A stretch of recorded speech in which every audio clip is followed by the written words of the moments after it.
Okay, so the next president that we're going to be doing is Jimmy Carter, who served from 1977 to 1981. He was the 39th president. One of the big things of his presidency was his economic policies. During his time, the economy was not doing very good at all yet. Interest rates sky high, unemployment sky high, inflation sky high. It was just economics not very good as far as his term concerns. Okay. During his administration, there was an oil crisis. Many people had to give up driving their cars because of the shortages that there were. During his presidency, and the thing that will probably most define his presidency is the Iranian hostage crisis.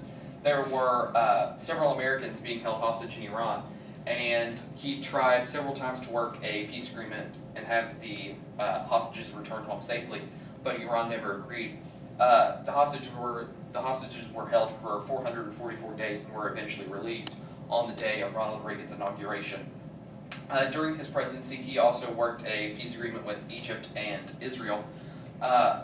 What had happened was that he had invited them to Camp David to work out a peace agreement, and both of them attempted to leave, and so Jimmy Carter would not let them leave Camp David until they had worked out a peace agreement, which eventually did work. Also during his presidency, we boycotted the Olympics because they were held in Moscow. And so that was also something in the Cold War that we were tired of fighting, so the only way we could get back at the Soviets was to boycott their Olympics. Okay, so now we're going to grade Jimmy Carter. Nick, what would you give him? I'll give him a D. Why?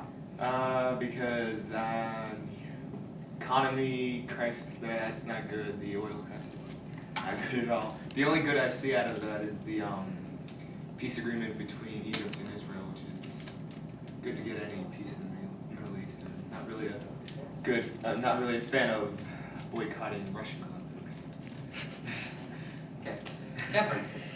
I would give him a D. I don't believe that he deserves an F because I like the Egypt and Israel peace agreement, and I like how he rationed gas rather than allowing it to exceed extremely high prices. Okay. Tate? D minus. On pretty much just what they said.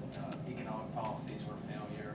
The Iranian hostage crisis was just an embarrassment against him, especially when they released him the day that Reagan took office. And I mean, I guess I took him up a little bit from an F because of the peace agreement, but still not that much.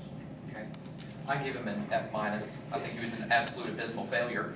I think that although he did work a peace agreement, the fact that his economic policies absolutely put us in a terrible recession, I think that double-digit employment rates were absolutely insane. His oil crisis, he really didn't do a lot there except ration gas. The Iranian hostage crisis, that was a big failure, and the boycott of the Olympics also really did nothing. That just showed that how incompetent he really was. Mr. Hammer? I give him an F. Nothing was a success, even though the peace agreement failed eventually.